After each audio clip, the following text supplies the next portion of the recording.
तो बच्चों आज के लेक्चर में आपका जो मेजर टेस्ट हुआ था उसके क्वेश्चन हम डिस्कस करेंगे। देखो ये मेजर टेस्ट मैंने देखा इस बार भी, जो क्वेश्चन थे लगभग सारे बहुत इंपॉर्टेंट क्वेश्चन थे। सारे जेई के जो पीवाईक्यू में जो अच्छे अच्छे क्वेश्चन होते हैं उन सबको एक जगह कलेक्ट करके आपके मेजर टेस्ट होते हैं। तो ये मेजर टेस्ट के जो पेपर होते हैं इनको आप अच्छे से संभाल के रखना। हो सके तो बात, अगर आपको हो सके तो प्रिंट आउट इनके निकाल लिया करो, ठीक है, क्योंकि इनके जो क्वेश्चन है कहीं ना कहीं जेई पॉइंट ऑफ व्यू से बहुत इंपॉर्टेंट है, क्योंकि बहुत सोच समझ के ये पेपर बनाए जाते हैं और आपके लिए बहुत हेल्पफुल रहेगा आगे जाके जेई में। तो हमेशा जब भी आपका मेजर टेस्ट हो या जो भी चैप्टर टेस्ट हो, इन पेपर को हमेशा कोशिश करा करो संडे शाम तक, नहीं तो मंडे को एटलीस्ट, संडे नहीं तो संडे के रात तक वापिस से प्रॉपरली रीअटेम्प्ट करो और पार्टिसिपेट टेस्ट डिस्कशन क्लास में पार्टिसिपेट करो, क्योंकि इनके जो क्वेश्चन है काफी ज्यादा इंपॉर्टेंट है, खासकर मेजर टेस्ट जिसमें बहुत सारे टॉपिक कवर हो जाते हैं। ठीक है, चलो अब हम कोशिश करेंगे जो भी क्वेश्चंस आपके आए उनको प्रॉपरली डिस्कस करके देखते हैं जो क्वेश्चन आए उनको करने का तरीका क्या क्या हो सकता है।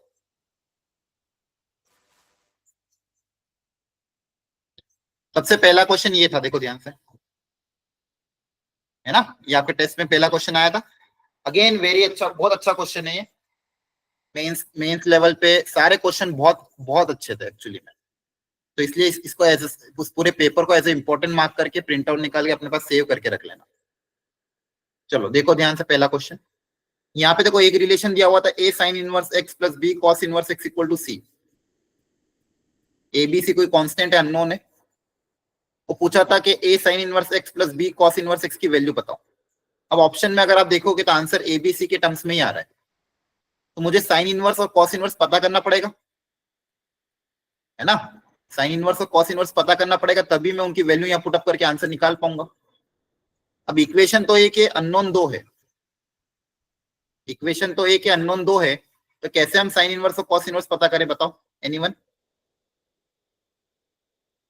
एक ही इक्वेशन है और दो अननोन है, साइन इनवर्स और कॉस इनवर्स आ जाएगा तो मेरा काम हो जाएगा। तो क्या कोई दूसरी इक्वेशन भी है इन दोनों में आपस में जो हमें पता हो, कोई रिजल्ट ऐसा साइन इनवर्स और कॉस इनवर्स का, कोई ऐसा रिजल्ट जो हमें पता हो, बताओ, याद करो। साइन इनवर्स और कॉस इनवर्स में कौन सी आइडेंटिटी होती है, कौन सा रिलेशन होता है, फंडामेंटल है, बहुत जल्दी बताओ। Inverse x plus cos inverse x is equal to pi by 2। हाँ very good. Sine inverse x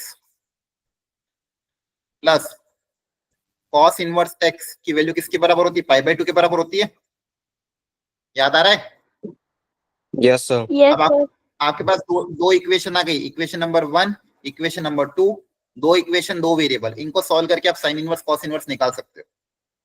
elimination method apply कर दो। जैसे मान लो इक्वेशन नंबर 1 में से a टाइम्स इक्वेशन नंबर 2 अगर सब्सट्रैक्ट कर दें तो साइन इनवर्स कैंसिल हो जाएगा।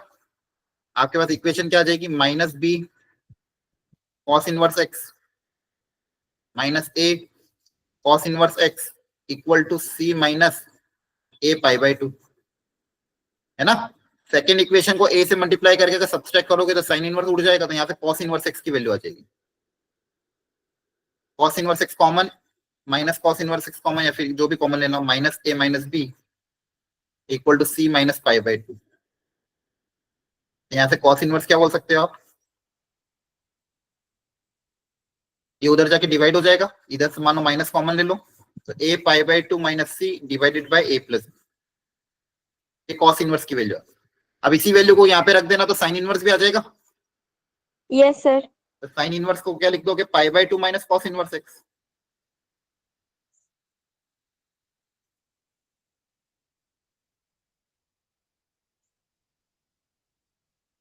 ठीक है, अब ये साइन इनवर्स और कॉस इनवर्स की वैल्यू यहाँ पुटअप कर देना। जैसे यहाँ पुटअप करोगे आपका ऑप्शन मैच कर जाएगा। तो ध्यान रखना ये भी क्वेश्चन थोड़ा अलग था, अच्छा था, और यहाँ पे यही थिंकिंग डेवलप करनी थी कैसे दूसरी इक्वेशन से का यूज करके साइन इनवर्स और कॉस इनवर्स निकालना है, फिर ये दोनों वैल्यू और जो पूछा है उसमें पुटअप कर देना तो आंसर आ जाएगा। क्लियर है? Yes sir. ओके, क्वेश्चन 52 ये थोड़ा टफ था, इसमें मैं हल्का सा बस कॉन्सेप्ट बता देता हूं आपको। Mirror image about real axis, जैसे मान लो ये आपका कोई कॉम्प्लेक्स प्लेन है, ये real axis of the complex number है, ये होती है आपकी इमेजिनरी एक्सिस। कॉम्प्लेक्स नंबर में दो तरह की एक्सिस होती है। अब बेसिक कंसेप्ट क्या है कि मान लो कॉम्प्लेक्स नंबर जेड है कोई, तो इसका अगर मैं रियल एक्सिस के अबाउट इमेज लूंगा, इसका इमेज कहीं ना कहीं नीचे बनेगा, ऐसा इस पॉइंट का इमेज यहाँ पे आएगा नीचे, Yes, है ना? sir. Yes, sir. तो ध्यान ध्यान ये रखना है कि जब भी आप रियल एक्सिस के अबाउट इमेज लेते हो तो जो कॉम्प्लेक्स नंबर है नीचे क्या आ जाएगा, उसी का कॉन्जुगेट आ जाएगा। रियल एक्सिस के अबाउट अगर किसी कॉम्प्लेक्स नंबर की इमेज लेंगे तो आपको क्या क्या मिल जाएगा, ऊपर अगर जेड है तो नीचे उसको क्या आएगा, जेड Conjugate. कॉन्जुगेट। क्योंकि आपको पता है कॉन्जुगेट में क्या होता है, रियल पार्ट तो सेम रहता है, इमेजिनरी पार्ट नेगेटिव हो जाता है। तो यहाँ पे भी देखो रियल पार्ट तो सेम है दोनों का, इमेजिनरी पार्ट क्या हो गया, नेगेटिव। तो कॉम्प्लेक्स नंबर जेड का रियल एक्सिस के अबाउट इमेज क्या होता है, उसका कॉन्जुगेट हो जाता है। तो इस कॉम्प्लेक्स नंबर का रियल एक्सिस के अबाउट इमेज क्या हो जाएगा, इसी का कॉन्जुगेट। तो इसकी इमेज क्या आ Yes, sir. जाएगी, इसकी इमेज आ जाएगी कॉन्जुगेट ऑफ दिस।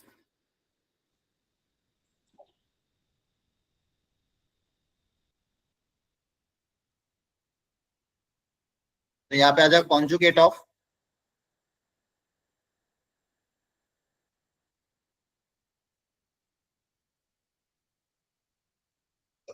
तो बेसिकली यहाँ पे आपके पास क्या आएगा, जेड के टर्म्स में ऊपर -3 नीचे plus iota, minus iota convert हो जाएगा प्लस आयोटा। ठीक है, तो कॉन्सेप्ट यही था, रियल एक्सिस के बाद अगर इमेज लोगे तो कॉन्जुगेट आ जाएगा।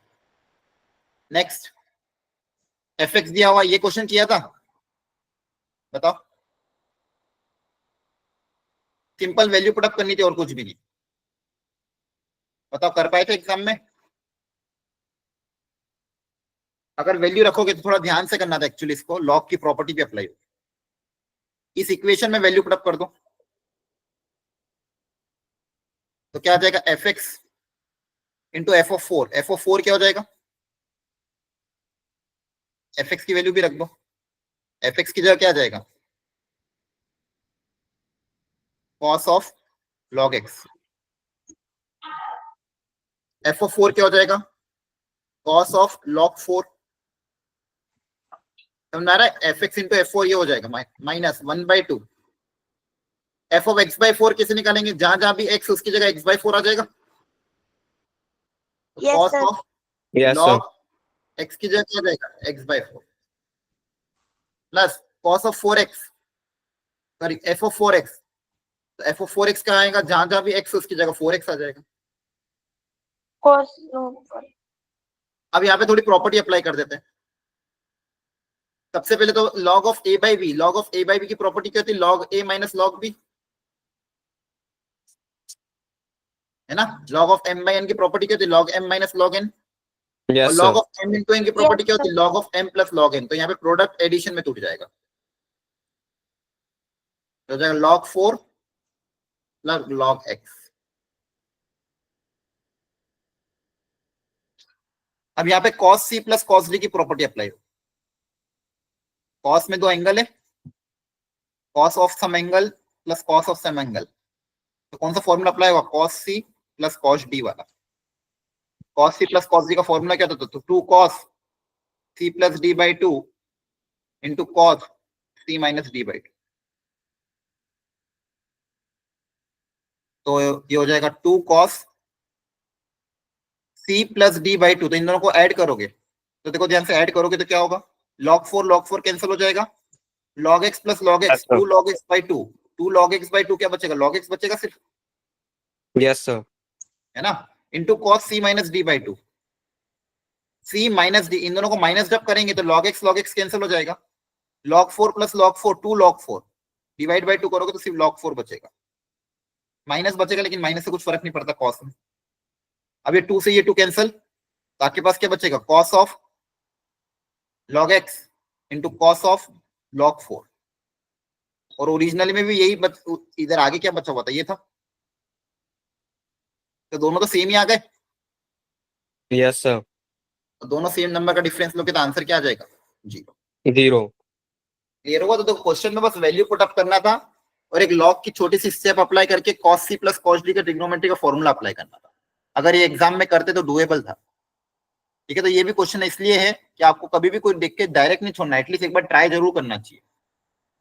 सी सिंपल में फंक्शन की वैल्यू पुटअप करके आंसर निकाला था, ठीक है। नेक्स्ट, ये टाइप्स ऑफ रिलेशन से बहुत आसान क्वेश्चन था, एनसीईआरटी टाइप क्वेश्चन है। रिलेशन लेस देन का मतलब क्या है? Relation R x comma y, x less than y, ये रिलेशन है।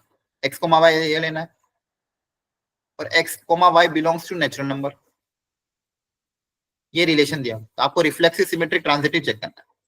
तो रिफ्लेक्सिव का अगर सोचोगे एक्स कोमा एक्स के लिए सोचना पड़ेगा, तो क्या एक्स Yes, sir. एक्स से लेस हो सकता है क्या? No, sir. Not possible. तो रिफ्लेक्सिव तो नहीं होगा। सिमेट्रिक अगर चेक करोगे, तो अगर ये गिवन डेटा है कि अगर x लेस देन y है, तो क्या इसका उल्टा ट्रू होगा? क्या y कोमा x में क्या चेंज होगा? y less than x। अगर ये इक्वेशन गिवन है, तो क्या सेकंड वाली पॉसिबल हो सकती है? No, sir. नॉट पॉसिबल, क्योंकि अगर x लेस देन y है तो फिर y थोड़ी ग्रेटर हो सकता है ना, तो सिमेट्रिक भी नहीं होगा। तो रिफ्लेक्सिव भी नहीं है, सिमेट्रिक भी नहीं है, तो ये दो ऑप्शन तो गलत हो गए। तो इक्विवेलेंस भी नहीं होगा, सिर्फ क्या हो जाएगा? ट्रांजिटिव। क्योंकि x लेस देन y है और y मान लो z से कम है, तो ऑफकोर्स यहाँ से मैं बोल सकता हूँ x भी z से क्या होगा? कम होगा, तो ट्रांजिटिव हो जाएगा। तो ये आंसर क्या आएगा? Only transitive. क्लियर है? Yes, sir. दूसरा ये वाला क्वेश्चन, ये भी बहुत स्टैंडर्ड क्वेश्चन क्लास में कराया हुआ है। जब भी एक तरफ 3 tan इनवर्स हो, दूसरी तरफ 1 tan इनवर्स हो, तो क्या करो? एक को उधर भेज दो, ताकि दो में आपका फॉर्मूला अप्लाई हो जाए। तो मान लो एक को इधर ही रहने दिया और एक tan इनवर्स को उधर भेज दिया।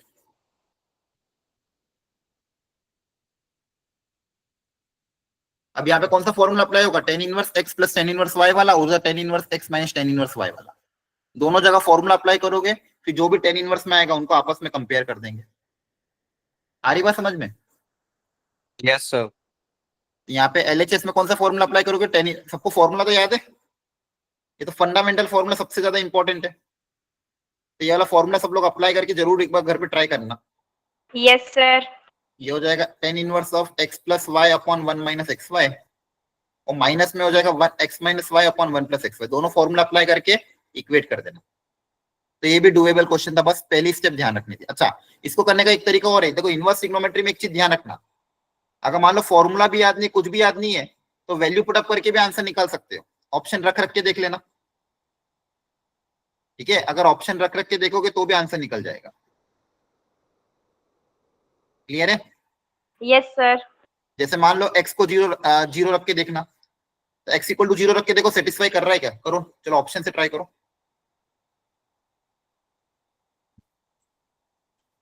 x को 0 रख के देखो सेटिस्फाई कर रहा है क्या?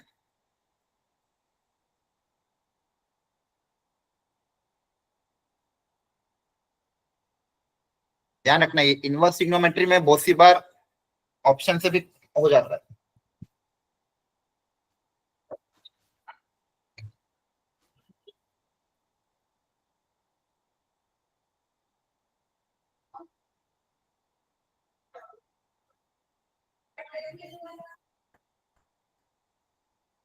देखो ध्यान से बच्चों, x को 0 रखा, सेटिस्फाई कर रहा है क्या? रखो इसमें। Yes, sir. तो जीरो रखने पे देखो क्या आएगा? tan इनवर्स -1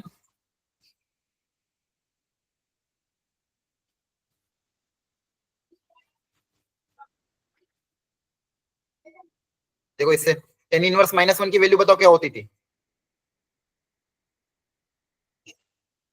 tan इनवर्स -1, ये भी भूल गए क्या? tan इनवर्स 1 कहां पे होता था? tan इनवर्स के लिए 1 कौन से एंगल पे आती है? 1 तो बताओ। 45. tan इनवर्स 1 कहां पे आता था बच्चों? 45 डिग्री पे आता था कि नहीं आता था? है ना? Yes. तो फिर Yes, sir. tan इनवर्स -1 कहां पे आएगा? -45 डिग्री। -45, सिंपल। tan इनवर्स -1 कितना हो जाएगा? -π/4। 0 पे आएगा 0, 1 पे आएगा π/4, और इक्वल टू में क्या आ रहा है? 0 आ रहा है। तो LHS में ये, RHS में ये, देखो दोनों सेम आ रहे कि नहीं आ रहे? ये आपका LHS है, इसको LHS मान लो, इसको RHS मान लो। तो LHS इक्वल टू RHS आ रहा है। तो जीरो Yes, sir. सेटिस्फाई कर रहा है, तो जीरो सेटिस्फाई कर रहा है, तो ये ऑप्शन एलिमिनेट हो जाएगा, है ना? नन ऑफ दिस तो नहीं, एटलीस्ट सी वाला तो एलिमिनेट हो जाएगा, है ना? Yes, sir. अब एक बार 1/2 रख के देख लो, अगर 1/2 सेटिस्फाई करेगा तो ऑप्शन नंबर ए एलिमिनेट हो जाएगा। तो 1/2 अगर रखोगे, जब कुछ भी नहीं पता तो ऑप्शन रख रख के भी सेटिस्फाई कर करके देख सकते हो, फॉर्मूला भी याद नहीं तो भी आंसर आ जाएगा जुगाड़ से। 1/2 रखो, तो 1/2 रखने पे पहले चीज क्या बनेगा, वैसे 1/2 रखना, ऐसे भी एलिमिनेट हो जाएगा। क्लियर हो गया? ऐसे चेक कर सकते हो ऑप्शन से भी। नेक्स्ट क्वेश्चन, नेक्स्ट भी बहुत फंडामेंटल जेई में आया हुआ क्वेश्चन है। Two finite set m has m n n element. दो सेट है, एक में मान लो नंबर ऑफ एलिमेंट एम है, दूसरे में नंबर ऑफ एलिमेंट मान लो एन है। The total number of subset of the set 1 is 56 more than the total number of subset of. सबसे पहले बताओ, अगर फर्स्ट सेट में एम एलिमेंट है तो टोटल नंबर ऑफ सबसेट कितने होंगे?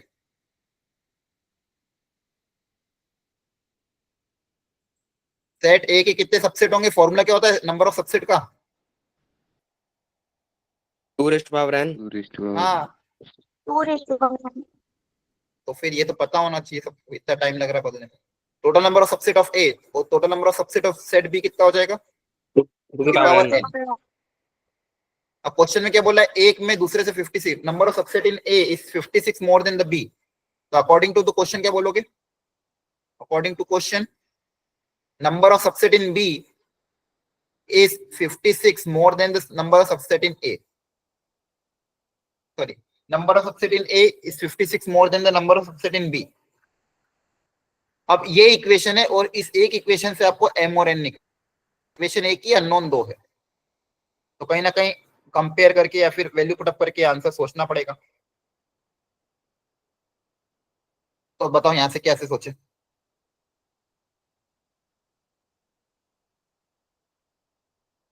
बताओ। यहाँ से सर डायरेक्ट ऑप्शन की वैल्यू पुट करके चेक कर सकते हैं। हाँ, ये भी कर सकते हो, ऑप्शन से वैल्यू पुट अप कर करके भी चेक कर सकते हो। और मान लो बिना ऑप्शन के जाना हो तो कैसे करें? मान लो बिना ऑप्शन के, सर इसमें बताओ। 2 की पावर 56 को 2 की पावर n कॉमन ले लेंगे तो ब्रैकेट में हाँ, आएगा 2 की पावर m माइनस n और फिर -1 और उधर में 56 को फैक्टराइज कर देंगे, दो फैक्टर इक्वल करके वैल्यू निकाल। ठीक है, ट्राई करके देखते हैं इससे भी। 56 का अगर फैक्टराइजेशन करोगे तो कितना आएगा? 2 2 4, 2 8 16,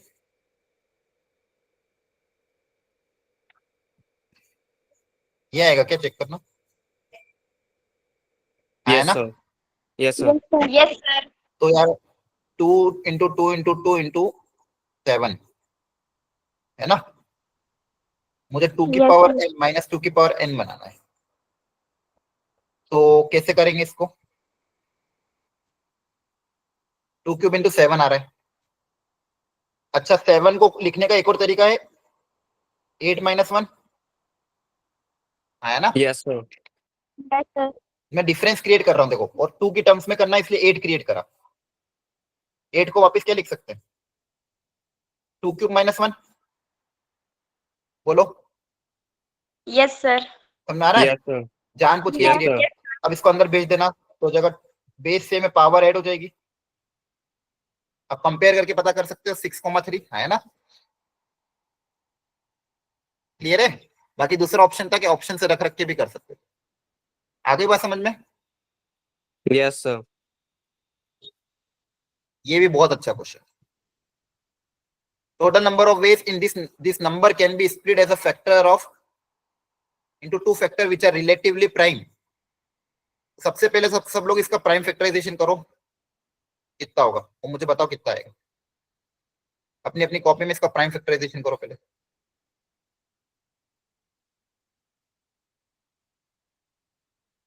और फिर सोचो।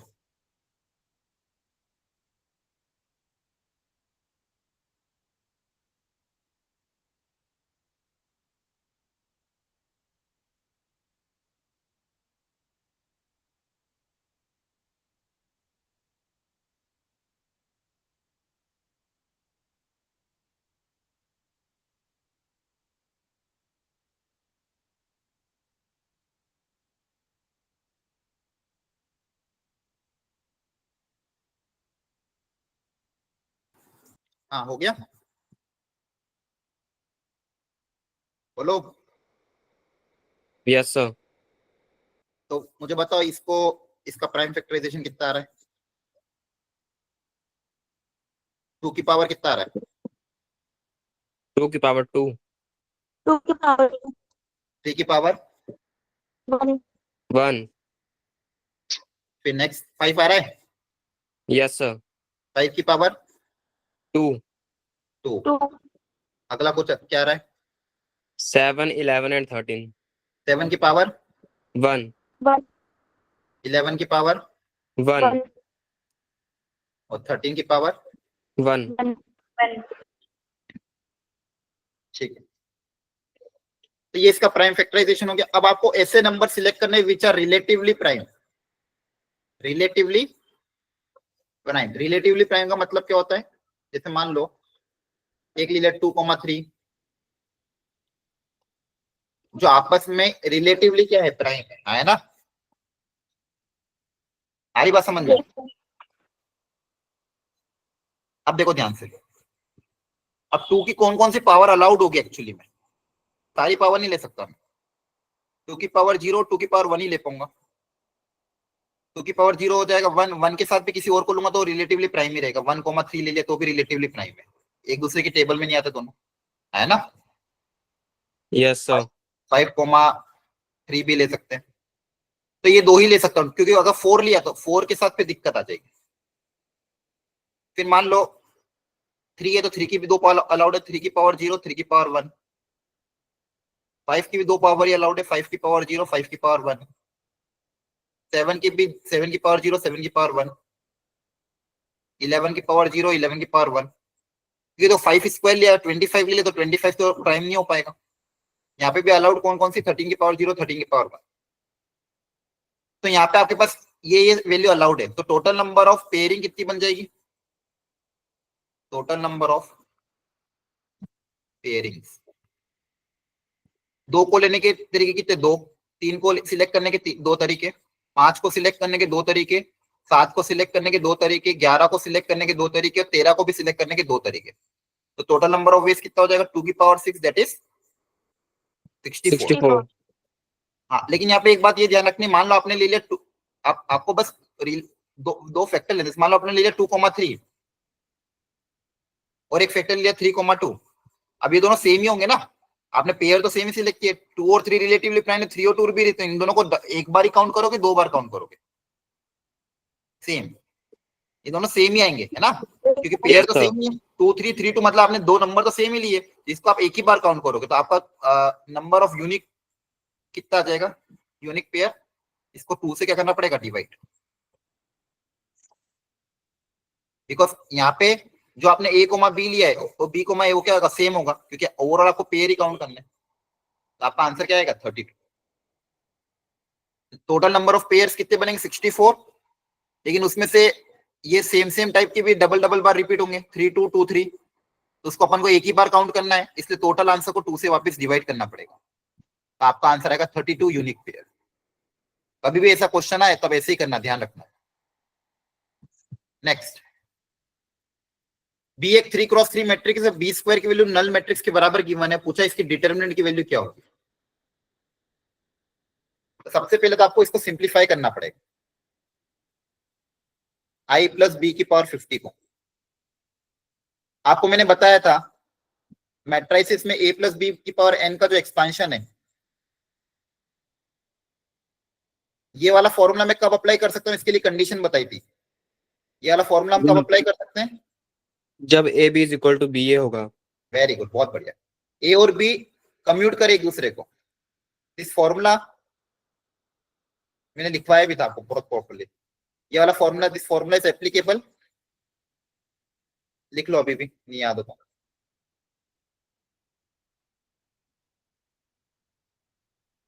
When a b equal to b a. अब यहाँ पे देखो मैट्रिक्स में आपके पास कौन कौन आ रहा है? आई प्लस बी, और आई और बी Yes, कम्यूट sir. करेंगे, है ना?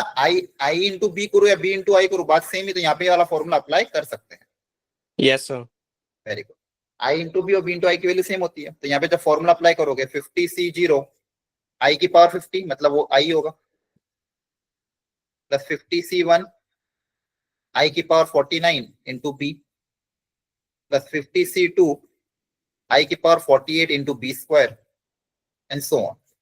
अब बी स्क्वायर मेरा नल मैट्रिक्स है, तो बी के और जितनी भी आगे वाली पावर है सबके सब नल मैट्रिक्स होगी। Yes, sir. तो ये आपका क्या हो गया, नल मैट्रिक्स। आगे वाला भी क्या हो जाएगा, नल मैट्रिक्स, है ना। तो आपके पास ये सिर्फ दो चीज बचेगी, NC0 का वैल्यू क्या होता है, 1 होता है, और आई की Yes, पावर sir. कुछ भी रखो, आई आंसर आई रहता है। NC1 की वैल्यू होती है 50, आई को किसी के साथ भी मल्टीप्लाई करोगे तो बी रहेगा। तो यहां से आपके पास क्या आया, आई प्लस बी की पावर 50 की वैल्यू किसके बराबर आ गई, आई प्लस 50 भी, ये 50 भी उधर जाके माइनस हो जाएगा। तो इस एक्सप्रेशन की वैल्यू आपके पास आई के बराबर आ रही है, और यही तो पूछा था, है ना। Yes, sir. डिटरमिनेंट ऑफ आई, और डिटरमिनेंट ऑफ आई कितना होता है, 1. है ना। तो ये क्वेश्चन भी आपका डुएबल था, अगर ये बस फॉर्मूला ही अप्लाई करना था, कुछ भी नहीं था इस क्वेश्चन। नेक्स्ट, मैट्रिक्स ए दे दिया है, मैट्रिक्स बी दे दिया है, ए लैम्डा के टर्म्स में दिया हुआ है, और उस डिटरमिनेंट की वैल्यू आपको गिवन है, तो पूछा है फाइंड द पॉसिबल वैल्यू। तो देखो डिटरमिनेंट किसका दिया हुआ है, ये डिटरमिनेंट है, वाइज ऑफ ए की पावर 9 बी इनवर्स की वैल्यू -2 के बराबर है। तो यहाँ प्रॉपर्टी अप्लाई करो पहले, क्या इस 2 को बाहर निकाला जा सकता है, बताओ। डिटरमिनेंट के sir. बाद 2 कैसे बाहर आता है, क्या प्रॉपर्टी थी, याद करो। के को बाहर निकालने का फॉर्मूला क्या था, K की के power कैसे बाहर n. आता था, के की पावर n1 के, बहुत बार क्वेश्चन कराया है मैंने। तो यहाँ पे 2 कैसे बाहर आएगा, 2 की पावर n क्या है, ऑर्डर क्या है, 2 क्रॉस 2 है, Yes, sir. 2 की पावर 2 बन के बाहर आएगा। और डिटरमिनेंट भी प्रोडक्ट में अलग अलग हो जाते हैं, है ना, Yes, sir. प्रोडक्ट में Yes, भी sir. डिटरमिनेंट अलग अलग हो जाते हैं, पावर भी बाहर आ जाती है। और इनवर्स का डिटरमिनेंट क्या होता है, डिटरमिनेंट ऑफ बी इनवर्स क्या लिखोगे, डिटरमिनेंट ऑफ बी इनवर्स क्या लिखोगे, भूल गए क्या, 1 अपॉन डिटरमिनेंट ऑफ बी नहीं आएगा। ए इनवर्स का डिटरमिनेंट प्रॉपर्टी याद नहीं होगी तो कुछ भी नहीं हो पाएगा, तो बहुत फंडामेंटल प्रॉपर्टी है, इसका चैप्टर टेस्ट भी हो चुका है। ए इनवर्स का डिटरमिनेंट क्या होगा, 1 upon determinant of A, clear हुआ। Yes, sir. Yes, sir.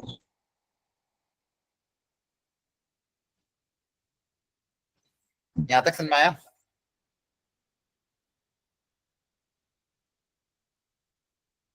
Yes. बस आप वैल्यू पुटअप कर देना, क्लियर है।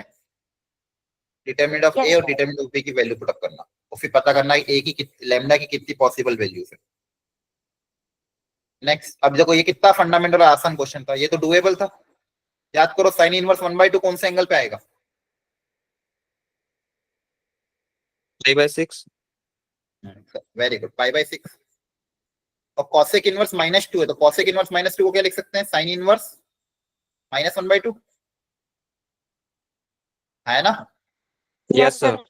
Yes, sir. साइन इनवर्स -1/2 कहां पे आता है,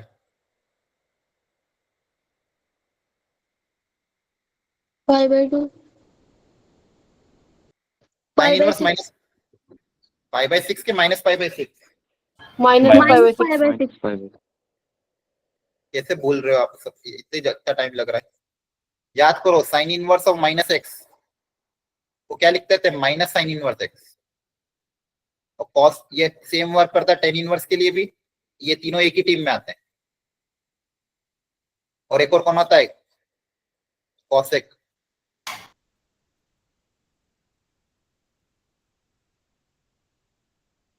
और बचे हुए 3 कौन टीम में होते, cos inverse. Cos inverse of -x क्या होता था, Pi minus cos Pi inverse minus x. cos inverse. हाँ, pi minus cos inverse plus x। तो याद रखना ये सब इस पूरे चैप्टर में प्रॉपर्टी तो है काम की, वो प्रॉपर्टी, बिना प्रॉपर्टी के चैप्टर कुछ हो ही नहीं पाएगा, प्रॉपर्टी तो याद होनी चाहिए। तो देखो ये इजी डुएबल क्वेश्चन था। अब एक लॉग पे क्वेश्चन आ गया था बेसिक मैथ के हिसाब से। अब यहाँ पे देखो बेस अलग अलग जा रहे हैं, ऊपर पावर में 2 के टर्म्स में गिवन है, तो सबसे पहले बेस को सेम बनाना पड़ेगा। अब ये 16 और 64 अगर बेस में होता तो ज्यादा फायदा होता। अब देखो यहाँ पे एक्स स्क्वायर और 2x को सेम नहीं बना सकता मैं, सिंप्लीफाई करने वाला क्वेश्चन था ये। एक्स स्क्वायर और 2x को तो मैं रिलेट नहीं कर पाऊंगा, लेकिन ना 16 और 64 को 2 के टर्म्स में रिलेट कर पाऊंगा। तो क्या मुझे बता सकते हो इन दोनों को इंटरचेंज करने के लिए कोई प्रॉपर्टी है क्या?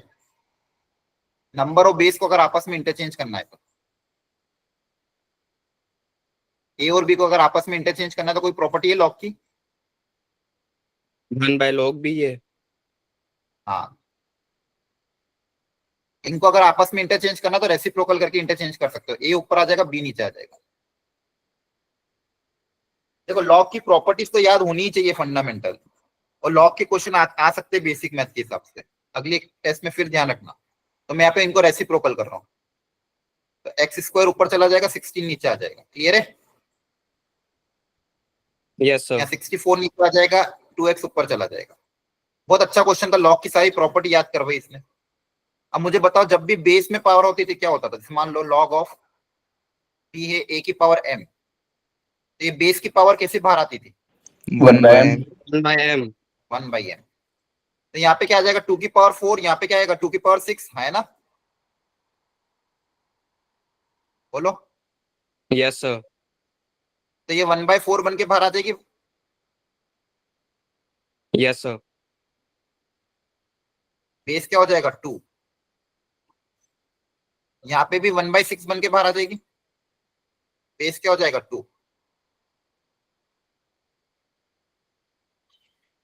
क्लियर हो गया?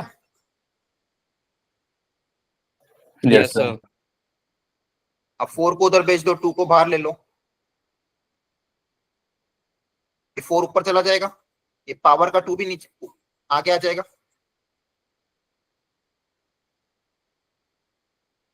और यहाँ पे भी 6 को ऊपर भेज दो। अब देखो 2 इंटू एक्स है, यहाँ पे भी लॉग को अलग अलग कर लो, log 2 प्लस log x, ताकि क्वेश्चन सबको log x में कन्वर्ट हो गया। यहां तक समझ में आया? Yes sir. अब आपको कुछ नहीं करना है। देखो यहाँ पे भी log x है, यहाँ पे भी log x है, बेस 2 पे इसको कुछ ना कुछ t या t मान लो। क्या मान लो? t। इसको अगर t मान लोगे, अब इसको सिंप्लीफाई कर लेना। क्लियर है?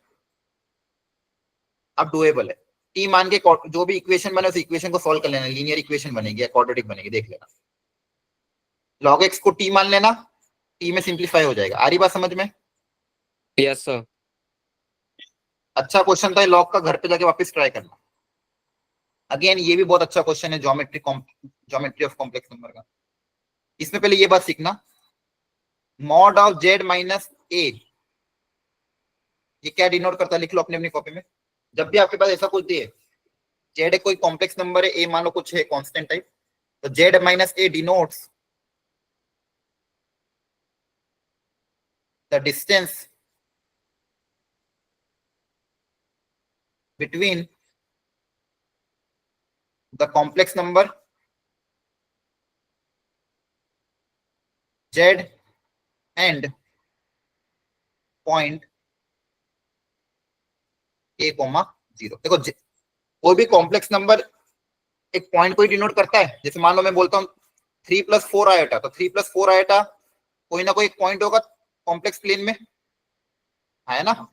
सारे कॉम्प्लेक्स नंबर कॉम्प्लेक्स प्लेन में कोई ना कोई एक पॉइंट ही डिनोट करते हैं, एक्स और वाई कोऑर्डिनेट। तो मान लो कोई z complex number x plus iota y, तो वो क्या डिनोट करेगा? रियल पार्ट उसका एक्स है, इमेजिनरी पार्ट वाई है। तो this complex number z denotes the point.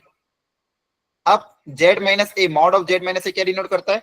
इस जेड का किसी पॉइंट a, 0 से distance, distance of the Z from the complex number a। अगर मान लो यहाँ पे इसको ऐसा लिखो, एक काम करो, एक काम को थोड़ा सा करेक्शन करके ऐसा लिखो, इसको थोड़ा और जनरलाइज लिख लो, mod of z1 minus z2। अगर मान लो ये भी z1 आ गया, दोनों कॉम्प्लेक्स नंबर आ जाए या तो कांस्टेंट आ जाए, denote the distance between the complex number z1 and z2। Mod of z1 minus z2 magnitude of z1 minus z2 mod नहीं, magnitude of z1 minus z2 denotes the distance between the complex number z1 and z2. अब मान लो ये कोई complex number है 3, ये कोई z मान लो, तो यहाँ पे मुझे ये बताओ 3z minus 2 क्या डिनोट करेगा? डिस्टेंस बिटवीन, बताओ क्या डिनोट करेगा? Distance between 3z and point 2,0, या दूसरा कॉम्प्लेक्स नंबर क्या है 2 मतलब 2,0 है ना, और 3z प्लस 2 क्या डिनोट करेगा? Distance between the same complex number 3z, इस बार प्लस 2 है तो पॉइंट कौन सा हो जाएगा? -2,0. यहाँ पे देखो फॉर्मूला में माइनस है, तो distance between z1 and z2, इस बार z2 क्या था? 2, z1 क्या था? ये, तो ये आपका z1 हो गया, ये आपका z2 हो गया, यहाँ पे ये z1 हो गया, ये z2 हो गया, तो पहले में z2 क्या था? 2 प्लस 2 मतलब यहाँ पे 2, यहाँ पे कितना हो जाएगा? -2. अब देखो हो क्या रहा है एक्चुअली, और ये डिस्टेंस का सम किसके बराबर गिवन है? 4 के बराबर गिवन है. एक पॉइंट है आपका -2,0, दूसरा पॉइंट क्या है? +2,0. अब ये जो z है 3z, कोई कॉम्प्लेक्स नंबर है 3z, इसका सम ऑफ द डिस्टेंस इसके बराबर है 4 के बराबर. ये अब ये सम, ये डिस्टेंस का सम किसके बराबर है? 4 के. अब ये सम का डिस्टेंस का सम 4 के बराबर तभी पॉसिबल है जब ये यहाँ पे लाई करे, इस इन्हीं की लाइन पे लाई करे, हाँ है ना. अगर ये यहाँ पे लाई करेगा तो यहाँ से इसका डिस्टेंस और यहाँ से इसका डिस्टेंस का सम 4 के बराबर होगा. ठीक है, तो ये कॉम्प्लेक्स नंबर कहाँ पे लाई करेगा? लाइन सेगमेंट पे. अगर ये मान लो कुछ और होता, 5 या 6 होता, तो हो सकता कहीं और लाई करता, परपेंडिकुलर बाइसेक्टर पे लाइन करता, पर ये डिस्टेंस दोनों पॉइंट के डिस्टेंस के बराबर आ रहा है, तो मतलब कहीं ना कहीं उसी लाइन सेगमेंट पे ही लाई करेगा, इन दोनों के बीच की लाइन सेगमेंट पे लाइन करेगा, क्योंकि दोनों पॉइंट के बीच में डिस्टेंस भी किसके बराबर है? 4 के बराबर. तो जो 3z होगा इन दोनों पॉइंट के बीच में किसी लाइन पे लाई करेगा, ताकि दोनों का सम ऑफ द डिस्टेंस किसके बराबर आए? 4 के बराबर है. अगर डिस्टेंस थोड़ा ज्यादा होता तो फिर कहीं और लाई करता. क्लियर हो रही बात? अगर ये 5 होता तो ऊपर लाई करता, आया ना? Yes sir. ठीक है, तो थोड़ा अलग क्वेश्चन था, geometry of the complex number के बेस. और नेक्स्ट डोमेन रेंज पे मॉड्यूल टाइप का क्वेश्चन है, मॉड्यूल में भी ऐसा क्वेश्चन था. सबसे पहले बताओ ऊपर वाले लॉग के लिए डोमेन का क्या कॉन्सेप्ट होगा? अंडर रूट के लिए यहाँ पे क्या कॉन्सेप्ट अप्लाई करोगे? बोलो, रूट के अंदर क्वांटिटी कैसी होनी चाहिए? सर नेगेटिव नहीं होनी चाहिए. हाँ, तो क्या लिखोगे इसको? Greater than equal to 0. पहली चीज तो यही होगी, रूट के अंदर जो भी गिवन है ये कैसा होना चाहिए? Greater than equal to 0. Numerator में तो क्या लिखोगे? Greater than equal to 0. पूरे को माइनस से मल्टीप्लाई कर देते हैं, तो माइनस से मल्टीप्लाई करने पे इनइक्वालिटी का साइन चेंज हो जाता है. अब याद करो, मैंने आपको सिखाया था लॉग में, अगर बेस 1 से छोटा है, अगर ये उधर जाएगा तो क्या होगा? जब भी बेस 1 से छोटा है और ये उधर जाएगा तो क्या होगा? वापस से इनइक्वालिटी का साइन चेंज हो जाएगा. ध्यान रखना, अगर 1 से बड़ा होता बेस तो कुछ भी नहीं होता. बेस अगर 1 से बड़ा होता तो इनइक्वालिटी का साइन चेंज नहीं होता, लेकिन अगर बेस 1 से छोटा है तो उधर भेजने पे यहाँ पे भी इनइक्वालिटी का साइन चेंज हो जाएगा. किसी भी नंबर की पावर 0 क्या होता है? 1. यहाँ से आपके पास क्या आया? x greater than equal to 8. Clear हुआ यहाँ तक? Yes sir. अब यहाँ पे बताओ एक चीज और अप्लाई करनी पड़ेगी, बताओ क्या?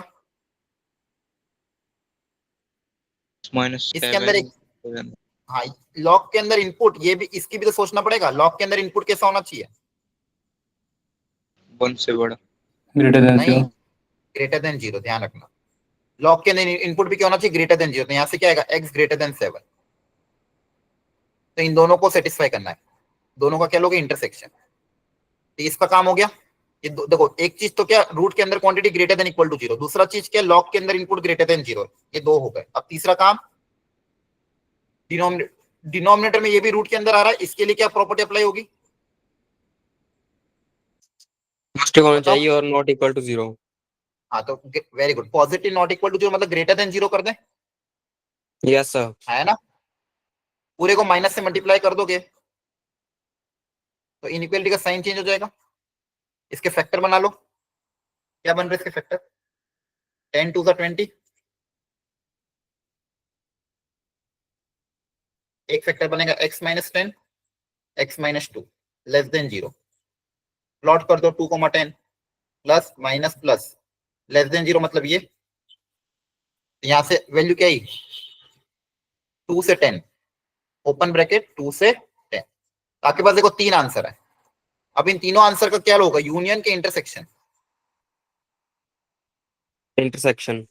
इंटरसेक्शन जब भी डोमेन के क्वेश्चन आए, हमेशा अगर एक से ज्यादा फंक्शन दिया हो तो सबका सेटिस्फाई होना जरूरी है। सबका सेटिस्फाई होना जरूरी, मतलब सबका क्या लोगे? इंटरसेक्शन। सबका क्या लोगे? इंटरसेक्शन। पहला आंसर क्या आया था? Greater than equal to 8। दूसरा आंसर क्या आया? Less than 7। करेक्शन देख लेना, कोई कैलकुलेशन एरर ना हो। दूसरा क्या आया था? Less than 7। चलो ग्रेटर देन 7 है। अच्छा sorry sorry sorry, greater than 7, thank you. दूसरा क्या आया था? Greater then 7। और तीसरा क्या आया? Between 2 and 8, between 2 and 10, sorry.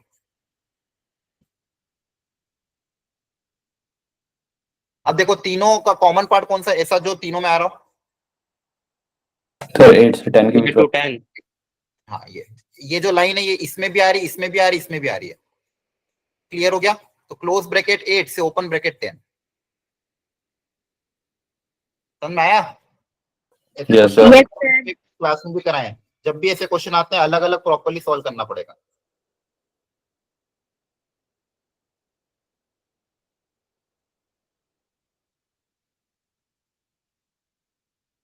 Next देखो, एक और वेरी इंपॉर्टेंट क्वेश्चन। क्वाड्रेटिक में इस कॉन्सेप्ट पे बहुत क्वेश्चन पूछे गए और क्लास में कराया भी था, अगर आपने वो एक्स्ट्रा क्लासेस अटेंड करी होगी या फिर कभी कोई वीडियो देखी होगी।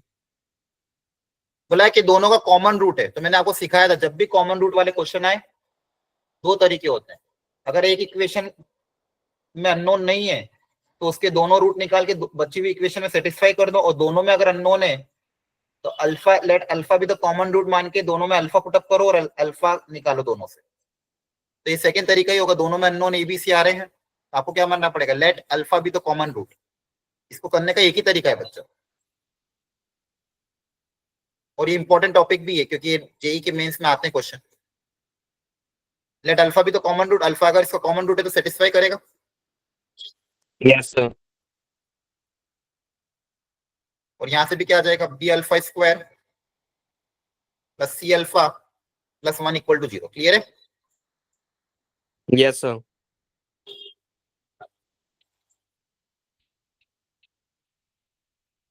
अब यहां से अल्फा स्क्वायर को एलिमिनेट करना पड़ेगा और अल्फा निकालना पड़ेगा। तो अल्फा स्क्वायर को कैसे एलिमिनेट करें?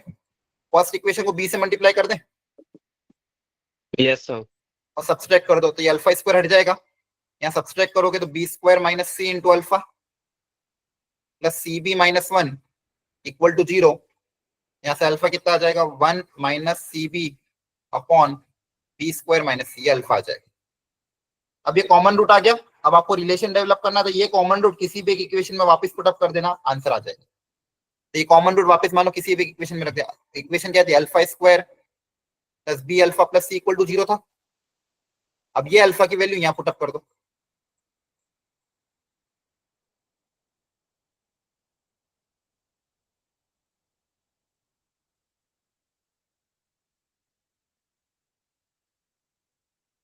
इसको सॉल्व करोगे आंसर आ जाएगा। तो देखो बहुत स्टैंडर्ड क्वेश्चन है। ऐसे क्वेश्चन अगर आते तो करना है हमेशा। अगेन ये भी बहुत अच्छा क्वेश्चन है जेई मेंस का, ये प्रीवियस ईयर क्वाड्रेटिक के बहुत अच्छे। मैंने इसलिए आपको कहा था ये जो मेजर टेस्ट हुआ है ना, इसके सारे क्वेश्चन बहुत important. A and B are the roots of the equation, then the least value of this.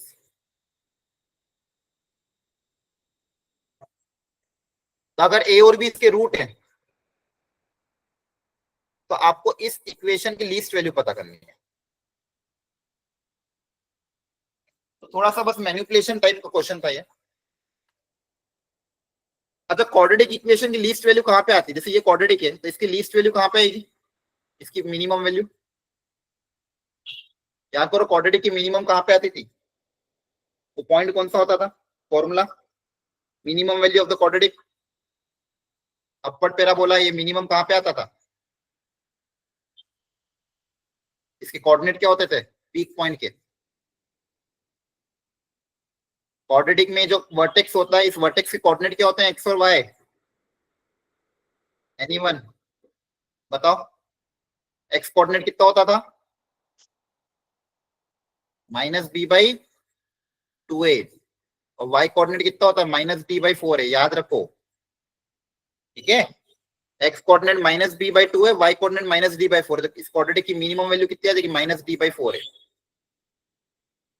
इसका d कितना हो जाएगा? b² - 4ac bye 4a, a कितना है? 1। तो आपको ये वैल्यू निकालनी है, 4b - a² की वैल्यू निकालनी है। ठीक है, अब ये याद रखना वर्टेक्स का कोऑर्डिनेट। अब यहां से रिलेशन डेवलप करते हैं। ए और बी इसके रूट्स हैं, तो जब भी क्वाड्रेटिक इक्वेशन गिवन हो, रूट्स गिवन, हम कौन सा फॉर्मूला अप्लाई करेंगे? क्या क्या तरीका अप्लाई करेंगे? रूट्स पता है, क्वाड्रेटिक पता है, तो कौन सा तरीका अप्लाई करेंगे बताओ?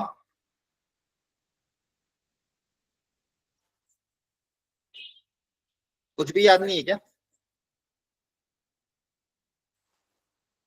रूट्स पता हो, क्वाड्रेटिक इक्वेशन पता हो, तो क्या रिलेशन अप्लाई करोगे? ये तो क्लास 10th की क्वेश्चन, मतलब sum of the root, product of the root नहीं पढ़ा क्या आपने कभी?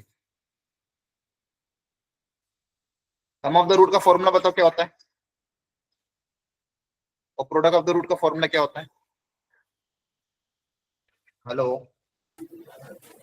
Yes, paper sir. डिस्कस करना है, आता है आप लोगों को? अगर नहीं करना तो बोलो, क्लास एंड करेक्ट। अगर जवाब ही नहीं दे रहे हो बिल्कुल, ये फंडामेंटल चीजें हैं। सम ऑफ द रूट का फॉर्मूला बोलो क्या होता है? बाकी लोग क्या चुपचाप बैठे रहने के लिए आते हो क्या? -b/, तो फिर थोड़ा तो बोला करो। क्लास में 1 घंटे की क्लास में लगभग 50 मिनट टीचर बोलता है, आपको 5 मिनट भी कभी बोलने का समय नहीं मिलता। उसमें एक 10 सेकंड का भी अगर आपको एक आंसर नहीं दे सकते तो फिर क्या मतलब है? टीचर की एनर्जी भी यूटिलाइज नहीं होगी, फिर तो मैं पढ़ाने में मजा नहीं आएगा आप लोगों को। कर लेना खुद से। फिर सम ऑफ द रूट कितना होता है? -b/a। Product of the root होता है c/a। अब यहाँ पे क्वेश्चन के हिसाब से इसके रूट्स हैं a और b। ए और बी अगर इसके रूट्स हैं तो क्या हो जाएगा? a + b, sum of the root. अब यहाँ पे -b/a क्या हो जाएगा? ये b है, ये c है और ये a है। -b/a क्वेश्चन के हिसाब से क्या हो जाएगा? -a/1। और प्रोडक्ट ऑफ द रूट कितना हो जाएगा? ab। तो इस क्वेश्चन के हिसाब से c/a कितना हो जाएगा? b/a, b/1। अब इन दोनों इक्वेशन को सॉल्व करना है। यहाँ से देखो, b ≠ 0 दिया हुआ है, b कैंसिल कर सकते हो। a कितना आ जाएगा? 1। सिंस b इज ≠ 0 तो b को कैंसिल कर सकते हैं, तो a की वैल्यू 1 आ गई। अब यहाँ पुट अप कर दो, a + b कितना दिया हुआ था? -a, तो 1 + b = -1। b कितना आ जाएगा? -2। a पता चल गया, b पता चल गया, ये a और b की वैल्यू इसमें पुट अप कर देना। तो क्वेश्चन टफ कैटेगरी में नहीं जा सकता है, बस इसमें सिंपल आपको sum of the root, product of the root निकालना था और least value of the quadratic का फॉर्मूला अप्लाई करना था। और ये वर्टेक्स का कोऑर्डिनेट तो पता होना ही चाहिए। जिसने भी क्वाड्रेटिक इक्वेशन का भी पढ़ा होगा या फिर ये देखा भी होगा नोट्स घर पे क्वाड्रेटिक के, उसमें फॉर्मूला लिखा हुआ है। वर्टेक्स की कोऑर्डिनेट हमेशा याद रखना। वर्टेक्स का एक्स कोऑर्डिनेट होता है -b/2 है और वाई कोऑर्डिनेट होता है -d/4 है। यहाँ से क्वाड्रेटिक इक्वेशन की रेंज भी निकाल सकते हो आप। फंक्शंस में रेंज के क्वेश्चन भी आते हैं क्वाड्रेटिक के।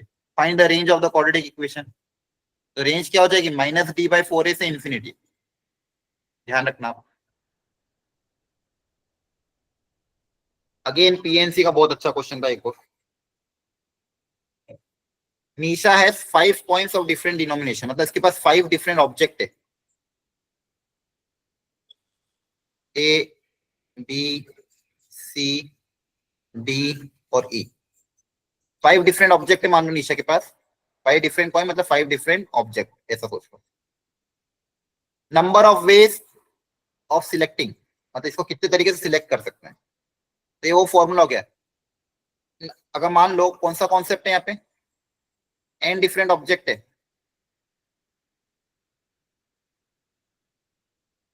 n डिफरेंट ऑब्जेक्ट है तो total number of ways of selection,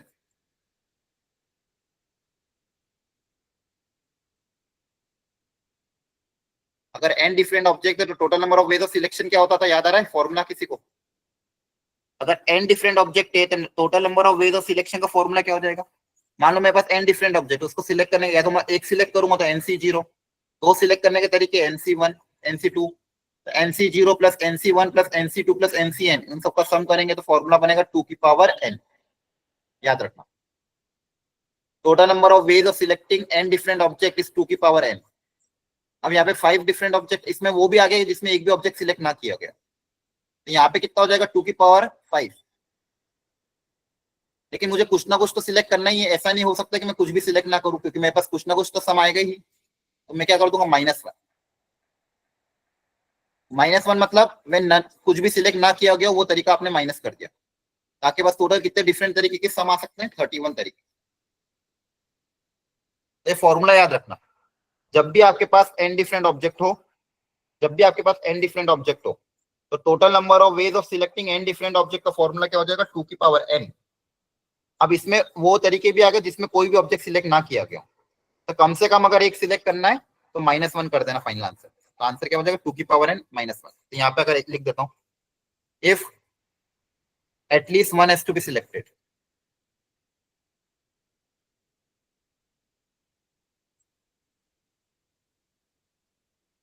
तो आपका आंसर आ जाएगा 2 की पावर n माइनस।